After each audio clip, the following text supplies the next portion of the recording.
Hello students, welcome to my channel. हम chapter कर रहे हैं एलिप्स प्लेन ज्योमेट्री में से। तो इसके हम पीवाई क्यू यहाँ पे डिस्कस कर रहे हैं। तो नेक्स्ट पीवाई क्यू देखते हैं। Show that minimum angle between a pair of conjugate diameters of the ellipse this is this. ठीक है, तो ये हमने प्रूफ करना है, इनके बीच का मिनिमम एंगल जो ये है। तो ये एक एलिप्स हम ड्रॉ कर लेते हैं। इस तरह का एक एलिप्स हमारे पास है, पेयर ऑफ कॉन्जुगेट डायमीटर्स। तो इसके ये है पेयर ऑफ कॉन्जुगेट डायमीटर्स। इस तरह से दो कॉन्जुगेट डायमीटर्स होते हैं हमारे पास। तो मान लीजिए ये पॉइंट है P और ये पॉइंट है Q। अगर मैं P की बात करूँ तो P पॉइंट अगर एंगल थीटा बनाता है, इसका अगर इसेंट्रिक एंगल थीटा होता है, तो Q पॉइंट का इसेंट्रिक एंगल क्या होगा। हमने किया था कि जो सेमी डायमीटर्स होते हैं उनके इसेंट्रिक एंगल का जो डिफरेंस होता है दैट इज π/2। ठीक है, अगर P पॉइंट जो है वो एंगल बनाता है थीटा, तो ये एंगल क्या बनाएगा, π/2 प्लस थीटा बनाएगा। तो अगर हमारे पास P पॉइंट हम ले लें कि A cos theta B sine theta होगा, तो क्यू के कोऑर्डिनेट्स क्या आएंगे हमारे पास यहाँ पे। क्यू अगर हमारे पास ए कॉस थीटा होता है ना, तो यहाँ पे थीटा क्या होगा, π/2 प्लस थीटा। तो ए कॉज ऑफ π/2 प्लस थीटा। तो कॉस π/2 प्लस थीटा किसके इक्वल होता है, माइनस साइन थीटा के। तो मीन्स हमारे पास क्या आ जाएगा, माइनस ए साइन थीटा। तो क्यू के कोऑर्डिनेट्स हमारे पास क्या आ गए, ये माइनस ए साइन थीटा। ऐसे ही π/2 प्लस थीटा यूज़ करने पे हमारे पास आ जाएगा बी कॉस थीटा। ठीक है, हमें P और Q पता चल गया और सेंटर में हमारे पास पॉइंट है O। अगर हम स्लोप निकाल लें OP की, P पता चल गया, O हमारे पास है 0 0, तो इसकी हम स्लोप निकाल सकते हैं। तो स्लोप ऑफ OP क्या होगी, स्लोप ऑफ OP इसको हम बोल देते हैं M1 इज इक्वल टू क्या हो जाएगी। अगर हमें दो पॉइंट्स का डिस्टेंस पता हो, इनका स्लोप अगर हमने निकालनी तो क्या होती है, y2 minus y1 upon x2 minus x1 इसी के इक्वल होती है। तो y2 माइनस y1 क्या हो गया, 0। तो हमारे पास ये क्या आ जाएगी, that will B b sine theta upon x2 minus x1 a cos theta. ठीक है, तो इसको हम दे देते हैं नंबर 1। तो स्लोप ऑफ OQ क्या होगी, स्लोप ऑफ OQ होगी that is M2 is equal to, अब Q पॉइंट क्या है, minus a sine theta b cos theta. तो हमारे पास y2 क्या है, b कॉस थीटा, माइनस 0 लिखने की ज़रूरत ही नहीं है। और नीचे हमारे पास है minus a sine theta, x2 minus x1 लिखना होता है हमारे पास। तो इसको हम लिख सकते हैं b minus b upon a cos theta upon sine theta. इसको हम बोल देते हैं दैट इज नंबर 2।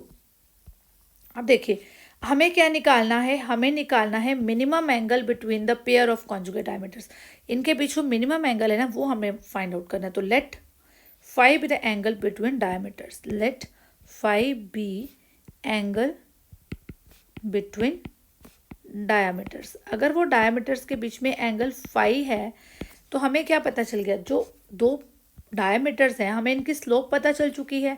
ठीक है, अगर हमें दो लाइंस की स्लोप पता होती है, तो हमने उनके बीच अगर टेंजेंट थीटा एंगल निकालना होता है, थीटा या हम कह सकते हैं फाई हमने लिया है, तो टेंजेंट फाई क्या होगा, M1 minus M2 upon 1 plus M1 M2 इसी के इक्वल होता है। तो हम यहाँ पे लिख सकते हैं tangent phi will be equal to M1 minus M2 upon 1 plus M1 M2। तो होता क्या है, इसका मॉडुलस होता है। ठीक है, टेंजेंट फाई किसके इक्वल आ जाएगा, अब देखिए M1 माइनस M2, M1 क्या आया है, b sine theta upon cos theta.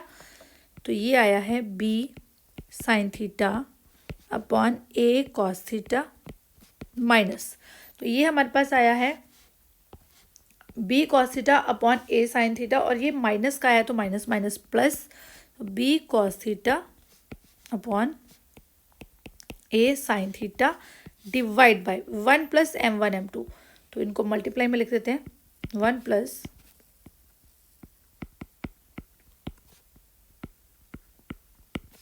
और साथ में b cos theta upon a sine theta.